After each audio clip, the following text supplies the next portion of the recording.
லூக்கா 22:15 எடுத்தவர்கள் வாசிங்க பாப்போம். அப்பொழுது இயேசு அவர்களை நோக்கி, நான் பாடுபடுகிறதற்கு முன்னே உங்களுடனே கூட இந்த பஸ்காவை புசிக்கும்படி பாதி முழுங்க கூடாது. எலி கரண்ட் வசனம் என்ன சொல்லுது? பஸ்காவை புசிக்கும் முன்னே புசிக்க. அதான் முக்கியமான வார்த்தை, மிகவும் ஆசை. நான் இன்றைக்கு உங்களோடு கூட பேச விரும்புகிற சத்தியம் என்னவென்றால், இயேசுவின் பெரிய ஆசைகள். அல்லேலூயா. இந்த பூமியில வாழ்கிற எல்லாருக்கும் ஆசைகள் இருக்குது. ஆசை இல்லாத மனுஷனே கிடையாது. புத்த மதத்துல கொள்கையே என்னன்னா, ஆசைப்படவே கூடாதுன்னு புத்த மதம் கற்றுக் கொடுப்பாங்க. ஆனா ஆசைப்படவே கூடாதுன்னு சொல்றதே ஒரு ஆசை தான். சரிதானா? நீங்க எனக்கு பெரிய ஆசை, மிகவும் ஆசை அப்படின்றாங்க. ஒரு மனுஷன் ஆசைப்படலாங்க, தப்பு கிடையாது. ஆனா வானத்தையும் பூமியும் படைத்தவர் இங்கே ஆசைப்படுகிறார். அவருடைய ஆசை என்ன அப்படின்னாச்சுன்னா, இந்த பஸ்காவை உங்களோடு கூட புசிக்க வேண்டும். அப்படின்னா அர்த்தம் என்ன? நாம் எடுக்கிற இந்த திருவிருந்தை தான் அவர் சொல்லுகிறார், இந்த பஸ்காவை உங்களோடு கூட நான் என்ன செய்யணும், சாப்பிடணும்னு அவர் ஆசைப்படுகிறார். 3 வருஷம் இயேசு தன் சீசர்களோடு பயணப்பட்டிருக்கிறார். சில நேரங்கள்ல உங்களுக்கு புரியுற மாதிரி சொன்னா, இப்போ வெளிநாட்டுல வேலை கிடைச்சிருச்சு தம்பி ஜெனிஸ்க்கு. அந்த வேலை கிடைச்ச போறதுக்கு முன்னாடி எவ்வளவு சந்தோஷப்பட்டானோ அவ்வளவு நம்மளை விட்டு பிரிஞ்சு போறவன் வருத்தப்பட்டான். நான் சொல்லுது ரைட்டா? உங்களுக்கு எத்தனை பேருக்கு புரியுதுன்னு தெரியல. உண்மை என்னன்னா, எவ்வளவுக்கு எவ்வளவு நமக்கு வேலைக்கு போறோன்ற சந்தோஷம் இருந்துச்சோ அவ்வளவுக்கு அவ்வளவு எப்படி இருந்துச்சுன்னா, நம்ம சொந்தக்காரங்க, சபை மக்கள் எல்லாரும் விட்டுட்டு போறமே நம்ம என்ன செய்யறோம், வருத்தப்படுறான். அப்ப அவன் ஆசைப்படுறான், எது இந்த கடைசியா இந்த ஆராதனை அட்டன் பண்ணிட்டு போயிடணும். அவன் கிளம்புற நேரத்துல பாத்தீங்கன்னு சொன்னா நல்ல மழை. அந்த மலையில போன் அடிக்கிறான், பாஸ்டர் நான் ஊருக்கு கிளம்புறேன், வந்து ஜோம் பண்ணிட்டு போயிருவீங்களா அப்படின்னு சொல்லி. அவங்க போய் ஜோம் பண்ணதுக்கு எனக்கு வார்த்தையே வரமாட்டேங்குது. ஏன்னா நம்ம கூடவே இருந்துட்டானா, ஏதாவது ஒரு அவசரம்னா டக்குன்னு போன் அடிப்போம். அப்போ அருள் இந்த அளவுக்கு சபைக்கு வந்து பழக்கம் இல்லை. எந்த வேலைனாலும் சரி அவன்கிட்ட தான் சொல்லுவோம். ஏதாவது ரொம்ப ஆர்வமா பிள்ளைகளை பார்க்கறதா இருக்கட்டும், எல்லா விஷயத்திலும் அவ்வளவு ஆர்வமா இருந்தார். அதனால அவனை அனுப்பணுங்கும் போது நமக்கு ஜெபிக்கிறதுக்கு வார்த்தையே வரமாட்டேங்குது. எனக்கு ஒரு பக்கம் அழுக வருது, அவனுக்கு ஒரு பக்கம் அழுக வருது. ஏன் இவைகள் வருகிறதுனா, ஒன்னாவே இருந்ததுனால ஒரு நெருக்கம். சில நேரங்களில் பார்த்தீங்கன்னா கல்யாணம் முடிஞ்சு மாப்பிள்ளை வீட்டுக்கு போவாங்க பொண்ணு. கல்யாணம் எப்படா கல்யாணம் முடிவுன்றதா எல்லா பிள்ளைகளுடைய ஆசையா இருக்கும். ஆனா கல்யாணம் முடிஞ்சு மாப்பிள்ளை வீட்டுக்கு போகும்போது அந்த பெண்களுக்கு சந்தோஷமா போக தோணாது. அவங்க அப்பா, அவங்க அம்மா, அவங்க அண்ணன், தங்கச்சி, அந்த வீட்டுல இருக்கிற கோழி, ஆடு, மாடு, கட்டில் இதெல்லாம் பார்த்த உடனே அவங்களுக்குள்ள ஒரு அழுகை வந்துடும். ஏன் அப்படி அழுகுறாங்கன்னா, இதெல்லாம் விட்டுட்டு நம்ம பிரிஞ்சு போறோம். அப்படித்தான் இயேசு கிறிஸ்து 3 வருஷம் சீசர்களோடு பயணம் பண்ணினார். ஒன்றாவே சாப்பிட்டார்கள், எங்கு போனாலும் ஒன்னாவே போனாங்க, ஒன்னாவே தூங்கினார்கள், ஒன்றாகவே இருந்தார்கள். 3 வருஷம் ஒன்னாவே இருந்துட்டாங்க. இப்போ அவர்களை விட்டு அவர் பிரிந்து போக வேண்டிய சூழ்நிலை இருக்குது. அப்ப அவர் கடைசியா நான் சிலுவைக்கு போறதுக்கு முன்னாடி என் ஜனங்களோடு உட்கார்ந்து இந்த பந்தியை எடுக்கணும்னு தான் அவருக்கு ஆசை. அவருடைய ஆசையெல்லாம் என்னன்னா, தன் பிள்ளைகளோடு உட்கார்ந்து சாப்பிடணும். ஆசையெல்லாம் என்னதான் சொல்லுங்க? அவர் நம்ம கூட உட்கார்ந்து இந்த திருவிருந்தை எடுக்கிறதுக்கு அவர் ஆசைப்படுகிறார். அல்லேலூயா. அது ஆசைன்னு எழுதாம பைபிள்ல எப்படி எழுதி இருக்குது? மிகவும் ஆசை, ரொம்ப ஆசை. அவருக்கு வேற எதுவுமே இந்த பூமியில ஆசை இல்லை. நீங்க பைபிள் ஃபுல்லா படிச்சு பாருங்க, வேற எதற்குமே அவர் ஆசைப்பட்டதாய் பைபிள்ல எங்கேயுமே எழுதி இருக்காது. அவருக்கு இருந்தது ஒரே ஒரு ஆசை தான், என் பிள்ளைகளோடு இந்த பந்தியில் நான் இருக்கணும். நான் இந்த திருவிருந்து பந்தியை என் பிள்ளைகளுக்கு நான் கொடுக்கணும். என்னுடைய மாம்சத்தையும் என்னுடைய ரத்தத்தையும் இவர்களுக்கு நான் கொடுக்கணும்னு சொல்லி ரொம்ப ஆசைப்பட்டார். அல்லேலூயா. அன்னைக்கு மட்டும் இல்ல, இன்னைக்கும் நம்ம மேல ரொம்ப ஆசைப்படுகிறார். இல்லையா? ஏன் அவர் இந்த திருவிருந்துக்கு மட்டும் இவ்வளவு ஆசைப்படுகிறார்? இயேசு அன்னைக்கு அந்த நேரம் சாப்பிட்டதுதான். அதுக்கப்புறம் சிலுவையில் மரிக்கிற வரைக்கும் அவர் சாப்பிடவே இல்லை, தண்ணி குடிக்கல. அதுதான் அவருக்கான உணவு, கடைசி உணவு. இந்த பூமியில் சிலுவையில் மரிப்பதற்கு முன்பதாய் அவர் சாப்பிட்ட கடைசி உணவு கர்த்தருடைய பந்தி தான். உயிர் தெழுந்த பிறகுதான் அதுக்கப்புறம் தேனும் அப்புறம் அந்த மீன், பொரித்த மீனெல்லாம் அவர் சாப்பிட்டுருக்கார். இயேசு திருவிருந்துல ஏன் ஆசைப்படுகிறார்? எதற்காக அதை கொடுக்கணும்னு அவர் ஆசைப்படுகிறார்? ஒரு 3 பாயிண்ட் மட்டும் நான் உங்களோட பேச விரும்புறேன். எடுங்க. முதல் பாயிண்ட், வெளிப்படுத்தல் 3:20. வெளிப்படுத்தல் 3:20 எடுங்க. வாசற்படியிலே நின்று கதவை தட்டுகிறேன், ஒருவனின் சத்தத்தை கேட்டு கதவை திறந்தால் அவரிடத்தில் நான் பிரவேசித்து, அங்கேயும் அவர் எதுக்கு தான் ஆசைப்படுறாரு? இப்பவும் ஒவ்வொருத்தருடைய கதவை அவர் தட்டிக்கொண்டே நிற்கிறார். நீங்கள் கதவை திறப்பீர்கள் என்றால், உங்கள் இருதயத்தில் கதவு திறக்கப்படும் என்றால், உள்ளே வந்தவர் என்ன செய்வாராம்? அவனோடு இருந்து நான் போஜனம் பண்ணுவேன், அவனும் என்னோடு போஜனம் பண்ணுவான். லேலுயா. இன்னைக்கு அவர் உங்க கூட உட்கார்ந்து சாப்பிடணும், நீங்க அவர் கூட உட்கார்ந்து சாப்பிடணும். அதற்கு பெயர் தான் திருவிருந்து. அதற்கு பெயர் தான் இது. நிறைய பேர் இந்த திருவிருந்தே அசட்டை பண்றாங்க. நிறைய பேர் திருவிருந்து என்ன செய்யறது இல்ல. சிலர் எடுக்கிறாங்க, ஏன் எடுக்கிறோன்னு தெரியாமலே எடுக்கிறாங்க. ரைட்டா? சோ இந்த ரெண்டுமே தவறு. ஒன்னு புரிஞ்சுக்கோங்க, நம்ம என்ன செய்தாலும் ஒன்றை தெரிந்து செய்வது நல்லது. வசனம் சொல்லுகிறது, கிருபையை சத்தியத்தின்படி அறிந்து கொண்ட நாள் முதல் அது உங்களுக்குள் பலன் தருகிறதா இருக்கிறது. சரி, முதலாவது ஆதியாகமம் 9:4. முதல் பாயிண்ட், நம்முடைய சுபாவம் மாற வேண்டும் என்றால் நாம் இந்த திருவிருந்தை எடுத்தாக வேண்டும். பக்கத்துல பார்த்து சொல்லுங்க, உங்க குணம் மாறணும்னா திருவிருந்து எடுக்கணும். குணம் மாற வேண்டும் என்றால் இந்த பந்தியை நான் வைத்தாக வேண்டும் என்று இயேசு ஆசைப்பட்டார். ஏனென்றால் இந்த பூமியில் பிறந்த எல்லாருடைய இருதயமும் எப்படி இருக்கு தெரியுமா? எல்லாருடைய இருதயத்துக்குள்ளும் ஒரு பழக்கம் இருக்கு. மார்க் 7ஆம் அதிகாரம் 20, 21, 22, 23 வாசிக்கும். இருதயத்தில் இருந்து புறப்படுகிறவர்களே அவனை தீட்டுப்படுத்தும். எப்படி எனில், இங்க பாருங்க, திருவிருந்து எடுக்காத மனுஷனுடைய இருதயம் எப்படி இருக்குன்னு வசனம் சொல்லுது.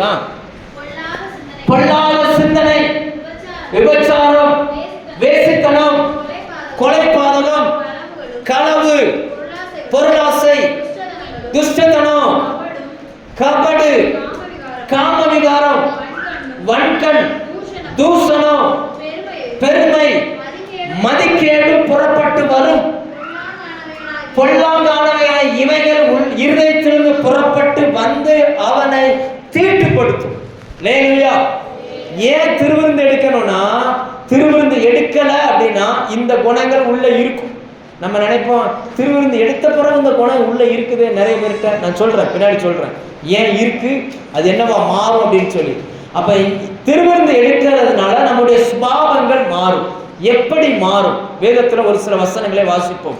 ஆதியாகமம் 9:4 எடுத்தவங்க வாசிங்க. ஆதியாகமம், மாம்சத்தை அதன் உயிராகிய இரத்தத்தோடு புசிக்க வேண்டாம்.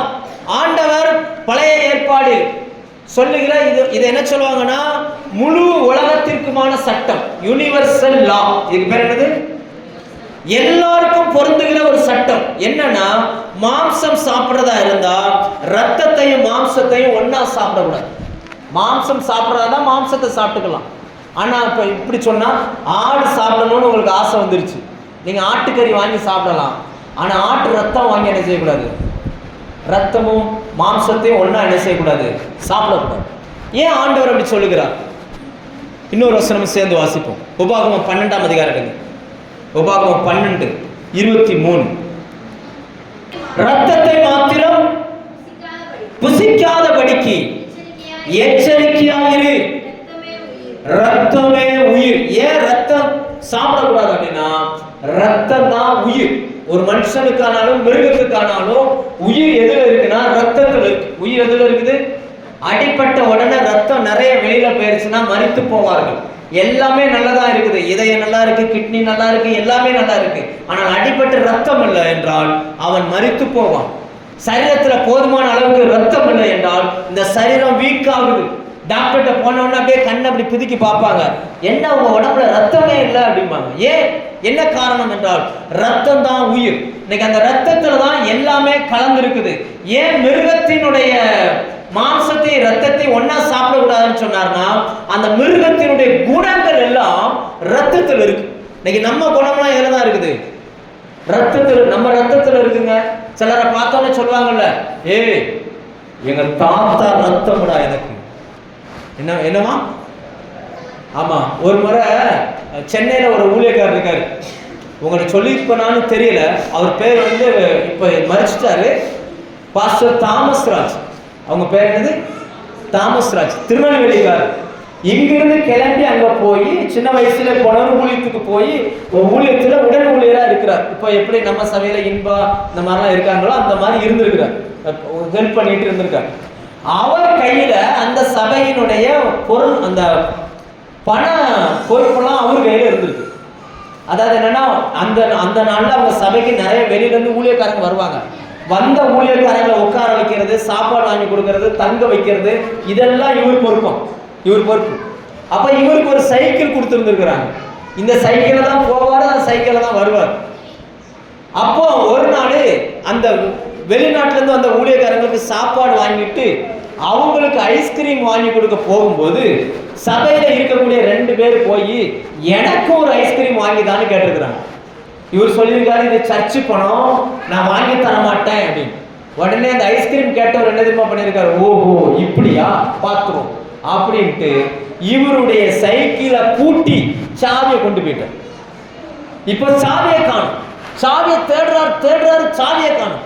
சாவியே இல்லாம ஓடுறாரு, வர்றாரு, நடக்காரு. இவருக்கு ரொம்ப டயர்ட் ஆகி போச்சு. உடனே அந்த ஐஸ்கிரீம் கேட்டவன் போய் சொல்லியிருக்கான், என்ன சாவி கிடைக்காம ரொம்ப அலைஞ்சியோ அப்படின்னு, ரொம்ப நக்கலா. இவர் பாதுகாத்து போய் அவர் கதவை தட்டியிருக்காரு, என்ன தயவு செய்து சாவியை கொடுங்கண்ணே, சாவி இல்லாம என்னால எங்கேயுமே போக முடியாது, சாவியை கொடுங்கன்னு. அவர் சொல்லியிருக்காரு, ஐஸ்கிரீம் வாங்கி கொடு, சாவியை தான். சர்ச்சி படத்துல ஐஸ்கிரீம் வாங்கி கொடு, சாவி தான், இப்படி சொல்லிட்டார். கடைசி வரைக்கும் அவர் சாவியை கொடுக்கல. இவருக்கு ரொம்ப டென்ஷன். அப்போ ஒரு நாள், அந்த மறுநாள் என்னாச்சா, அந்த இதெல்லாம் முடியுது, பிரசங்கமெல்லாம் முடிச்சுட்டு கீழே இறங்கி வருகிறார். இவர் ரொம்ப டயர்ட் ஆயிட்டார், அலைஞ்சு போய் சாப்பாடு வாங்கிட்டு வந்து நடக்க விட்டாங்கல்ல, ரொம்ப டயர்ட் ஆயிட்டார். பிரசங்கமெல்லாம் முடிச்சு வெளியில வர்றாங்க. வரும்பொழுது அந்த சாவி வச்சிருக்கிறவன் என்ன பண்றான், அந்த ஆளு ரொம்ப நக்கலா அவரை பார்த்து நக்கலா ஒரு சிரிப்பு தான் சிரிச்சிருக்கிறார். இவரு நான் ஒரு ஊழியக்காரன்றதை மறந்துட்டார். போய் சட்டையை பிடிச்சிட்டு, ஏண்டா என் உடம்புல ஓடுற திருநெல்வேலி ரத்தம்டா, ஒரே வெட்டுவன், தலையை வெட்டிடுவேன் நான் இப்படின்னு பயங்கரமா பேசுறாரு. இவர் சட்டையை பிடிச்சதை பார்த்தா அந்த மிரட்டு சாவி எடுத்து கையில கொடுத்துட்டார். ஆனா அந்த விஷயம் சர்ச்சை முடிச்சு வெளியில எல்லாரும் பாக்குறாங்களாம், அந்த வந்த ஊழியக்காரரும் பாக்குறாரு. எதுக்காக இதை சொல்றேன்னா, எப்படி இந்த கோபம் வந்துச்சு, அந்த ரத்தம், நான் சொல்ல புரியுதா, குணங்கள் எல்லாம் எதுல இருக்குன்னா அதனுடைய ரத்தத்தில் இருக்குது. அதனாலதான் ஆண்டவர் சில நேரங்கள் சில பசங்க தப்பு பண்ணும் போது சொல்லுவாங்க, அவங்க அப்பா ரத்தங்க, அவன் அப்பா எப்படி சொல் பேச்சு கேட்காம ஆடினாலும் இவனும் என்ன செய்யறான். சொல்லுங்க, கேட்டுக்காங்களா கேட்கலையா? நீங்க கேட்டது இல்லையோ? அவங்க அப்பா ரத்தம் அப்படின்னு சொல்லுவாங்க. அப்ப ரத்தத்துலதான் சுபாவங்கள் இருக்குது, அந்த ரத்தத்துல தான் என்ன இருக்குது, சுபாவங்கள் இருக்குது. அதனால ஆண்டவர் சொன்னாரு, இங்க பாருப்பா, நீ மாடை தின்னுட்டனா, மாட்டு இறைச்சியும் மாட்டு ரத்தத்தையும் சாப்பிட்டனா, மாட்டினுடைய சுபாவம்லாம் எதுல இருக்குது, அந்த ரத்தத்துல இருக்குது. உனக்கும் அது அந்த சுபாவம் என்ன செய்யும், வரும். அதனால அதை சாப்பிடாத அப்படின்னு. நம்ம ஆளுங்க பார்த்தீங்கன்னா நிறைய நேரங்கள்ல பன்றி ரத்தத்தையும் குடிச்சுக்கிட்டு இருக்கோம் நம்ம ஆளுங்க. சரி, அது போட்டோம். இப்போ ஆண்டவர் ரத்தத்தை சாப்பிடக்கூடாதுன்னு சொன்னதுக்கான அர்த்தம் என்னவென்றால், அதுல ரத்தத்தில் மிருகத்தினுடைய சுபாவம் இருக்குது. இப்ப இயேசு வாங்க, மத்தேயு யோவான் 6ஆம் அதிகாரம் வாங்க. இயேசு என்ன சொல்கிறார், யோவான் 6ஆம் அதிகாரம் 53ஆம் வசனம். இயேசுவை வேதம் என்ன சொல்கிறது என்றால், உலகத்தின் பாவத்தை சுமந்து தீர்க்கிற சொல்லுங்க, இதோ உலகத்தின் பாவத்தை சுமந்து தீர்க்கிற தேவ ஆட்டுக்குட்டி. வசனமே அவரை ஆட்டுக்குட்டி, ஒரு மிருகம் அப்படின்னு சொல்லுது. நமக்காய் பலியான ஒரு ஆட்டுக்குட்டி. ஆனா அவர் என்ன சொல்லுகிறார்? வாசிங்க, யோவான் 6 அதிகாரம் 53. அதற்கு இயேசு அவர்களை நோக்கி, மனுஷகுமாரனுடைய மாம்சத்தை புசியாமலும் அவருடைய ரத்தத்தை பானம் பண்ணாமலும் இருந்தால், ஆண்டவர் சொல்றாரு, நீ மாம்சத்தை புசிக்கணும், ரத்தத்தையும் பானம் பண்ணணும். ஆனா பழைய ஏற்பாடு என்ன சொல்லுகிறதுனா, மாம்சத்தை புசிக்கலாம், ஆனா ரத்தத்தை என்ன செய்யக்கூடாது, ரெண்டையும் ஒன்னா செய்யக்கூடாது. மாம்சத்தையும் ரத்தத்தையும் ஒன்னா எடுக்க கூடாது. மாம்சத்தை புசிக்கலாம், ரத்தத்தை புசிக்க கூடாது.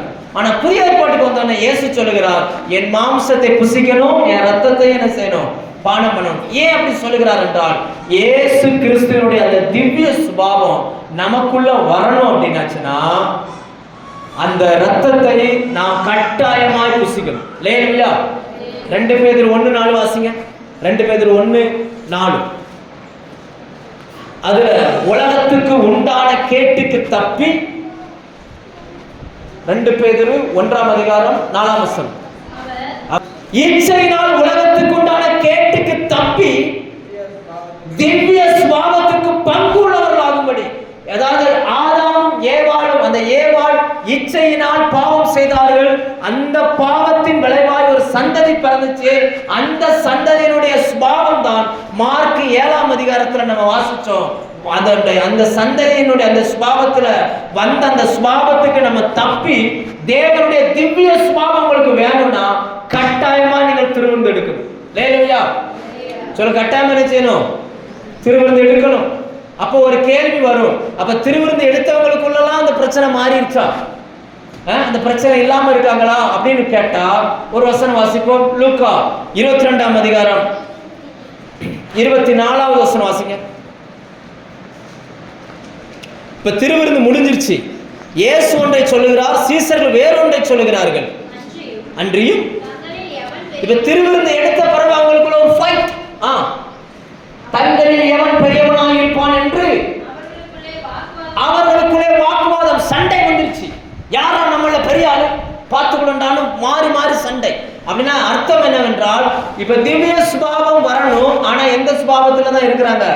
இப்ப வரைக்கும் பழைய சுபாவத்துல தான் இருக்கிறாங்க. ஏன் வரல? இதை படிக்கும் போது நான் கேட்ட, ஆண்டவரே, இத திருவிருந்து எடுத்த பிறகு நிறைய பேருடைய சுபாவம் மாறலையே, என்ன காரணம் அப்படின்னு சொல்லி. அப்ப ஆண்டவர் சொன்னது என்ன அர்த்தம் அப்படின்னு பாத்தீங்கன்னா, இப்ப காலை நேரத்தில் 5:30 மணியிலிருந்து 6:30 மணிக்குள்ள அந்த டைம் எத்தனை பேர் பார்த்திருக்கிறீங்க? காலையில 5:30 to 6:30. 5:30 to 6:30. நம்ம எந்திரிச்சதே கிடையாது. நாங்க எந்திரிக்கும் போதெல்லாம் நல்லா விடிஞ்சிருக்கும். காலையில 5:30 to 6:30 யாரெல்லாம் பார்த்திருக்கீங்க? 5:30 to 6:30 இருளா இருக்கும். வெளிச்சம் எப்படி வரும் தெரியுமா? கொஞ்சம் கொஞ்சமா கொஞ்சம் கொஞ்சமா கொஞ்சம் கொஞ்சமா வரும். கொஞ்சம் கொஞ்சமா வந்து அப்புறமேல என்னவா மாறிடும்? வெளிச்சமா மாறும். நீங்க திருவிருந்து எடுக்கும் பொழுது உங்களுக்குள்ள இருக்கிற இந்த சுபாவம் இப்படிதான் மாறும். கொஞ்சம் கொஞ்சமா கொஞ்சம் கொஞ்சமா என்ன செய்யும்? மாறும். அடிக்கடி கெட்ட வார்த்தையா பேசுகிற ஒரு ஆளு ரட்சிக்கப்பட்டு சபைக்குள்ள வந்துட்டார். இப்ப மூலிகை ஞானஸ்தானம் எடுத்து திருவிருந்து எடுக்கிறார். இப்ப அந்த ஜென்ம சுபாவம் உள்ளுக்குள்ள இருக்குது. திடீர்னு யாராவது கோபப்படுத்தினாலும் அந்த வார்த்தை வரும். முதல்ல பேசிட்டு அப்புறம் வருத்தப்படுவாங்க, சரி இனி பேசக்கூடாது, இனி பேசக்கூடாது அப்படிம்பாங்க. அடுத்து என்ன நடக்கும்? அடுத்து அந்த மாதிரி பிரச்சனை வரும் பொழுது முதல்ல பேசுன மாதிரி வேகமா பேச மாட்டாங்க. இப்போ தங்களை என்ன செய்யறாங்க? கண்ட்ரோல் பண்றாங்க. சரி நம்ம பேசக்கூடாது, நம்ம பேசக்கூடாது, நம்ம பேசக்கூடாது. அதையும் மீறி சில நேரத்துல பேசுற மாதிரி சூழ்நிலை வந்துருக்கு. பேசிட்டு அப்புறம் போய் ஆண்டவர்கிட்ட அழுவாங்க. ஆனா அதுக்கு முன்னாடி கெட்ட வார்த்தை பயங்கரமா பேசுவாங்க. அது தப்புன்னு அவங்களுக்கு தெரியாது. போய் ஆண்டவர்கிட்ட மன்னிப்பே கேட்க மாட்டாங்க.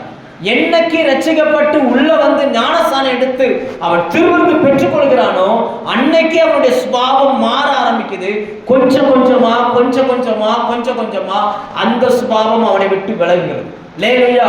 கண்டிப்பா இருள் எப்படி மாறி வெளிச்சம் வந்துச்சோ அதே போல பழைய சுபாவம் மாறி புது சுபாவம் அவங்களுக்குள்ள வந்துடும். லேட் ஆனாலும் வந்துடும். லேலுயா. நான் சொல்லுகிறது எத்தனை பேர் நம்புறீங்க? கரங்களை வைத்து அலையிலே சொல்லுவாங்க. உண்மைதானா? இந்த வாழ்க்கையில அனுபவிச்சிருக்கிறோமா? கோபக்காரங்க சிலருக்கெல்லாம் கோபம் வந்துருச்சுன்னா பொருளை தூக்கி போட்டு உடைச்சிருவாங்க. கோபம் வந்து என்ன செஞ்சிருவாங்க? அதெல்லாம் எலிக்கு தான் அந்த பழக்கம். எலி பொருட்களை சேதப்படுத்தும். எலி என்ன செய்யும்? எலிக்கு 2 சுபாவம் இருக்குது. அது விதைப்பதும் இல்லை, அறுப்பதும் இல்லை, திருடி சேர்த்து வைக்கும். எலி என்ன செய்யும்? திருடி சேர்த்து வைக்கும். 2வது பொருட்களை சேதப்படுத்தும். வீட்டில் தக்காளி வாங்கி வச்சோம்னா நைஸா வந்து ஒரு கடி கடிச்சு போயிடும். அப்புறம் அந்த தக்காளியை மனுஷன் திங்க முடியுமா? அப்ப பொருட்களை சேதப்படுத்தும். சிலருக்குள்ள அந்த எலியின் ஸ்பிரிட் இருக்குது. கோவம் வந்துச்சுன்னா பாத்திரத்தை தூக்கி போட்டு உடைச்சிருவாங்க, செல்போனை தூக்கி போட்டு உடைச்சிருவாங்க. என்னத்தையாவது ஒன்று உடைச்சிட்டு அப்புறம் உட்காந்து என்ன செய்வாங்க? நஷ்டப்படுத்துவாங்க. சோ இந்த பழைய சுபாவங்களாம் எப்ப மாறும் என்றால், எப்ப திருவிழந்து எடுக்கிறார்களோ அதுக்கப்புறம் அது புல்லுக்குள்ள போய் என்ன செய்யும்? கொஞ்சம் கொஞ்சமா அந்த மாற்றத்தை நமக்குள் கொண்டு வந்துடும். இல்லையா? நீங்க நம்புறீங்களோ நம்பலையோ அந்த ப்ராசஸ் மாசந்தோறும் நமக்குள்ள நடந்துகிட்டே தான் இருக்கு. இல்லையா? இதை எடுத்தவனுக்கு மட்டும்தாங்க மனசாட்சி வேலை செய்யும். இது சரி இது தப்புன்னு தெரியும். எடுக்காதவனுக்கு என்ன செய்யாது? அவன் என்னை பேசினா நானும் பேசுறேன், சரியா போச்சு அப்படி போயிடும். ஆனா எடுத்தவனுக்கு தான் தெரியும், ஐயோ நான் பைபிளை கையில் எடுத்துட்டு இப்படி பேசியிருக்க கூடாது. இல்லையா? அப்ப இயேசு ஏன் ஆசைப்பட்டார் என்றால், நமக்குள் நம்முடைய சுபாவத்தை மாற்றுவதற்கு இது ஒண்ணுதான் வழி. இது இல்லாமல் வேறு வழி இல்லை. எனவே இதை கொடுப்பதற்கு அவர் ரொம்ப ஆசையா இருந்தார். இல்லையா? இயேசு பிடிச்சி பாருங்க, இயேசு பிடிச்சி கட்டுவதற்கு வந்தார்களாம். உடனே பேதுரு கத்தியை எடுத்து வந்த வேலைக்காரனுடைய காதை வெட்டிட்டார். யாரை கட்ட வந்தாங்க? சொல்லுங்க, யாரை கட்ட வந்தாங்க? இயேசு. உடனே பேதுரு என்ன செய்றாரு? பட்டயத்தை எடுத்து வலது காதரை வெட்டினான். ஆனா அதே பேதுரு சில வருடங்கள் கழித்த பிறகு பேதுருவை கட்டி தலைகீழ வச்சு சிலுவையில் அரைச்சாங்க. ஆனா அவர் சந்தோஷமாக ஏற்றுக்கொண்டார். பேதுருவுக்கு பைபிள் இல்லை, ஆனா சரித்திரம் சொல்லுகிறது பேதுருவை சிலுவையில் அறைந்து கொண்டார்களாம். சிலுவையில் அறையறது கொண்டு போகும்போது இவர் சொன்னாராம், என்னைய இயேசுவை அறைந்தது போல நேர அறையாதீங்க, என்னை தலைகீழா வச்சு என்ன செஞ்சுக்கோங்க, அரைஞ்சுக்கோங்க. ஆனா இயேசுவை பிடிக்க வரும்பொழுது கோபப்பட்ட அந்த கோபம் இப்போ பேதுருவை பிடிக்க வரும்போது என்ன செய்யற? கோபமே இல்லை, சந்தோஷமா விட்டு கொடுக்கிறார். பரவாயில்ல அப்படின்னு சொல்லுகிறார். இல்லையா? நான் சொல்றது எத்தனை பேருக்கு புரியுது? உங்கள் சுபாவம் மாற வேண்டும் என்றால் நீங்கள் கட்டாயமா திருவிழந்து எடுத்தாக வேண்டும். 2வது பாயிண்ட் நம்மை பரிசுத்தப்படுத்துகிற ரத்தம் இது. இல்லையா? இந்த பூமியில் நம்மை பரிசுத்தமாகணும்னா இது கட்டாயமா நம்ம என்ன செய்யணும்? எடுக்கணும். ஒரு சில வசனங்களை வாசிப்போம். லேவியராகமம் 10ஆம் அதிகாரம் எடுங்க. லேவியராகமம் 10ஆம் அதிகாரம் அதனுடைய 12, 13 இந்த வசனங்களை வாசிங்க. மோசே ஆரோனையும் மீதியாயிருந்த அவனுடைய குமாரனாகிய எலெயாசரையும் இத்தாமாரையும் நோக்கி, நீங்கள் கர்த்தருடைய தகன பலிகளில், நல்ல கவனிங்க, தகன பலிகளில் மீதியான போஜன பலியை எடுத்து பலிபீட தண்டையிலே புளிப்பு இல்லாததாக புசியுங்கள், அது மகா பரிசுத்தமானது. நல்ல கவனிங்க, வேதம் சொல்லுகிறது இது என்னன்னு சொல்லுது? போஜன பலி. இது என்னது? போஜன பலின்னு சொல்லுது. இந்த போஜன பலிய பரிசுத்த ஸ்தலத்துல நம்ம புசிக்கணும். இது மகா பரிசுத்தமானது. இது என்னது? போஜன பலினா என்னன்னு தெரியுமா? முழுசா இருக்கிற ஒரு தானியம் உடைக்கப்பட்டு மாவாக நொறுக்கப்பட்டு அந்த மாவுல செய்யப்படுகிற ஒரு உணவு. அது தேவனுக்கு ஏறெடுத்து படைக்கப்பட வேண்டும். இயேசு கிறிஸ்து முழுமை அடைந்தவராய் இருந்தார். சிலுவையில் போவதற்கு முன்பதாக அவருடைய சரீரம் நொறுக்கப்பட்டது, அவர் அடிக்கப்பட்டார். நமக்காக ஒன்றுமில்லாமல் அவருடைய சரீரம் பிக்கப்பட்டது. அதை நாம் எடுக்கும் பொழுதுதான் நாம் பரிசுத்தமாய் மாறுகிறோம். இல்லையா? அவர் இல்லாமல் பரிசுத்தம் இல்லை. எத்தனை பேர் ஒத்துக்கிறீங்க? உங்களால பரிசுத்தமா இருக்க முடியுமா?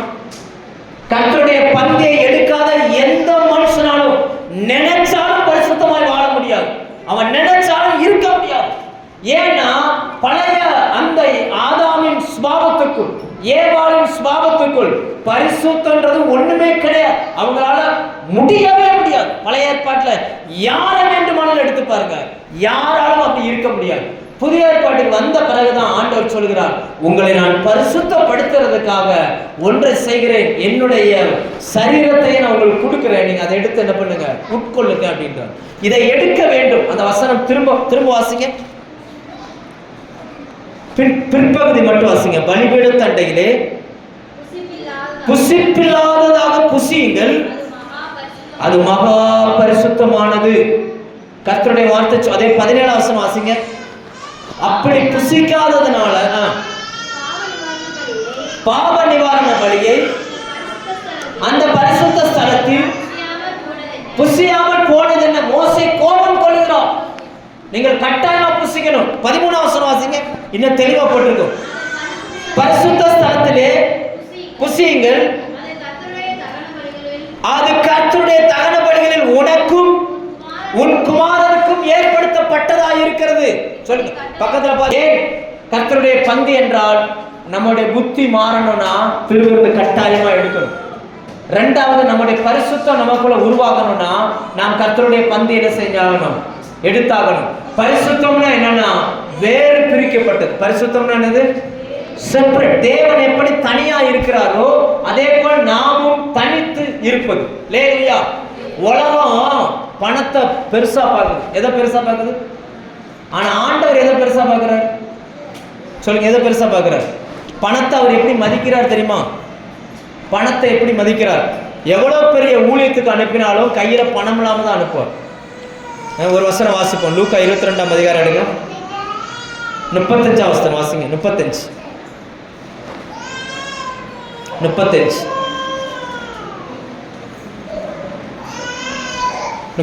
எடுங்க. பின்னும் அவர் அவர்களை நோக்கி, இப்ப ஆண்டவர் சொல்ற சீசர்ல பாத்துக்க பாருப்பா, உன் கையில நான் பணம் தரல, வேற மெட்டீரியலும் தரல, செருப்பு கூட ஒரே ஒரு ஜோடி தான் போட்டிருக்கதோட சரி, வேற எதுவுமே தேவையில்லை. ஒன்றும் இல்லாமல் நான் உங்களை அனுப்பின பொழுது உங்களுக்கு ஏதாயிலும் குறைவாய் இருந்ததா?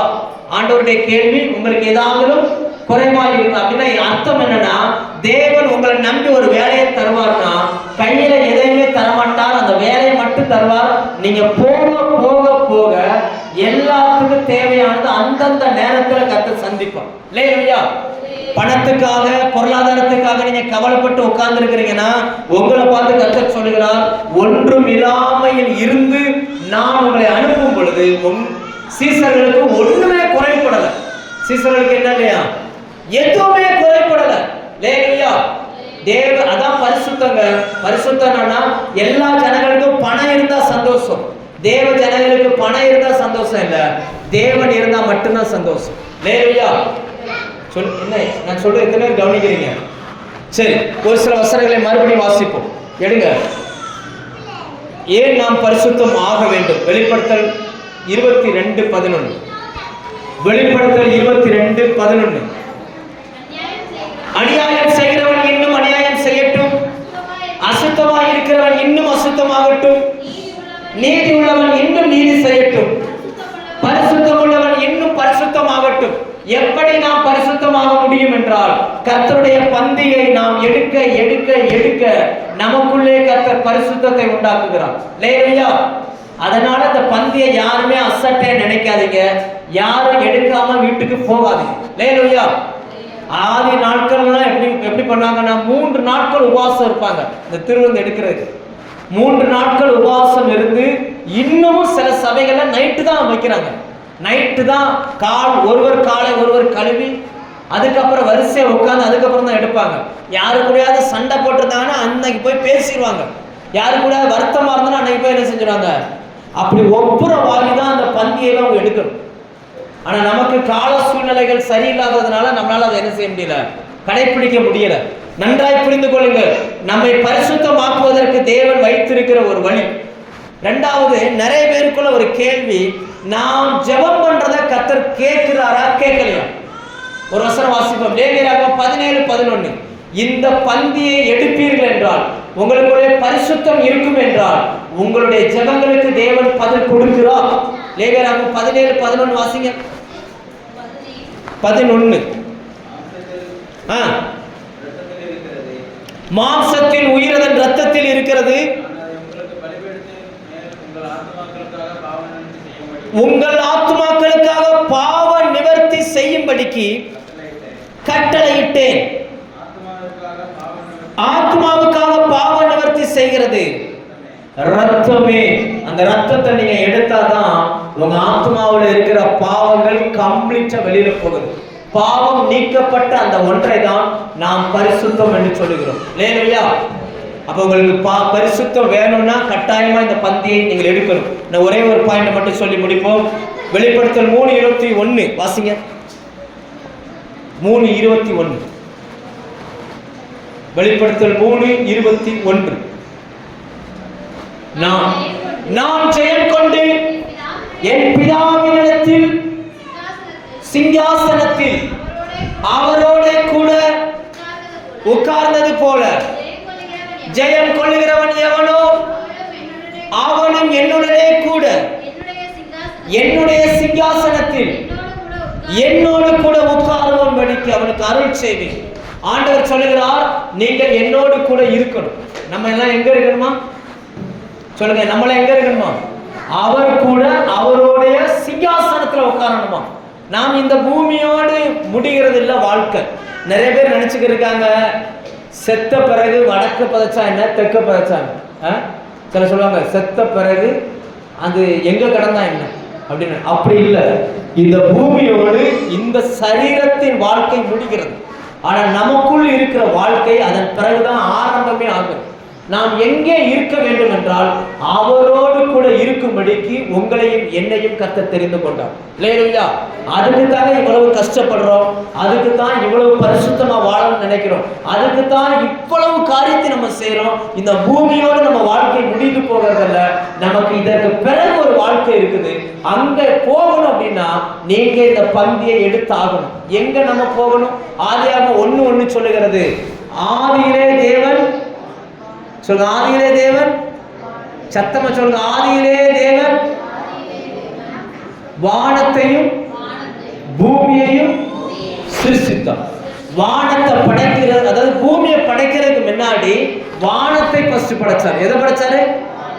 ஏன் வானத்தை படைக்கிறார் அப்படின்னா ஏசாயா 66:1 சொல்லுகிறது, வானம் அவருக்கு சிங்காசனம், பூமி அவருக்கு பாதப்படி. இன்னைக்கு அந்த பாதப்படியில நம்ம வந்திருக்கிறோம். இல்லையா? அந்த எதுக்கு இந்த பாதப்படியில இருக்கிறோம்னா நாம் அவரோடு கூட அந்த சிங்காசனத்துக்கு போகணும். எபேசியர் 2:7 சொல்லுகிறது, அவரோடு கூட உங்களை எழுப்பி உன்னதங்களில் அவரோடு கூட உட்காரவும் செய்யலாம். இல்லையா? நம்ம வாழ்க்கை பரலோகத்துல போய் உட்கார்ந்துங்க, அதுக்கு தான் வச்சிருக்கிறார். ஏன்னா நம்ம அவரோடு வச்சுக்கணும்னு ஆசைப்பட்டார். அப்படி ஆசைப்பட்டு நமக்கான வாழ்க்கை அங்க வச்சிருக்கிறார். நாம் எப்படி அங்கே போக முடியும்? ஒரு வசனம் வாசிப்போம். அதே யோவான் 6ஆம் அதிகாரம், யோவான் 6ஆம் அதிகாரம் எடுங்க, 54வது வசனம் எடுத்தவங்க வாசிங்க. யோவான் 6:54. என் மாம்சத்தை புசித்து என் ரத்தத்தை பானம் பண்ணுகிறவனுக்கு அவன் என்றென்றைக்கும் நித்திய ஜீவனா என்றென்றைக்கும் நான் அவனை கடைசி நாளில் எழுப்புவேன். ஆண்டவர் சொல்லுகிறார், தேவனுடைய மாம்சத்தை புசித்து ரத்தத்தை பானம் பண்ணுகிறவன் கடைசி நாளில் எழுப்பப்படுகிறான். அவனுக்கு நித்திய ஜீவனை கர்த்தர் வைத்திருக்கிறார். அந்த மனுஷன் என்றென்றைக்கும் பரலோகத்தில் அவரோடு கூட வாழ்கிறவனா இருக்கிறான். லேலுயா! என்ன ஒரு மாதிரி மந்தமா உட்கார்ந்து இருக்கிறீங்க? உங்களுக்கு எல்லாம் பரலோகம் போகணும்னு ஆசையே இல்லையா? லேலுயா! கரங்களை வச்சு சொல்லுங்க. திருவிருந்து எடுக்கலன்னா பரலோகம் போக முடியாதுங்க. ரைட்டா? திருவிருந்து எடுக்கலன்னா அவனை கர்த்தர் உயிரோடு எழுப்ப முடியாது. நாம் எல்லாரும் கடைசி எக்காலம் துணிக்கும் பொழுது ஒரு இமை பொழுதில் மறுரூபமாக்கப்படும். லேலுயா! அன்னைக்கு கருப்பு சோப்பெல்லாம் இருக்காது, நெட்ட குட்டைலாம் இருக்காது, வெள்ளை முடி, சோப்பு முடி, கருப்பு முடி, முடி இல்லாதது இதெல்லாம் இருக்காது. எல்லாரும் அவருக்கு ஒப்பாய் அவர் எப்படி இருக்கிறாரோ அவரை போலவே நாம் மாறிடுவோம். அதெல்லாம் வேணும்னா கர்த்தருடைய பந்தியை நாம் எடுக்கணும். லேலுயா! இயேசு மறுபடி சொல்லிக்கிட்டே இருந்தார். அந்த 54 மறுபடி வாசிங்க. யோவான் 6:54. என் மாம்சத்தை புசித்து என் ரத்தத்தை பானம் பண்ணுகிறவனுக்கு நித்திய ஜீவன் உண்டு, நான் அவனை கடைசி நாளில் எழுப்புவேன். அல்லேலூயா. இப்படி வச்சுக்கணும், இயேசுவினுடைய ரத்தத்தை புசிக்காமல், அவருடைய சரீரத்தை புசிக்காமல், அவருடைய ரத்தத்தை பானம் பண்ணாமல் இருக்கிறவனுக்கு நித்திய ஜீவன் இல்லை. அவனை கடைசி நாளில் அவர் எழுப்புவதும் இல்லை.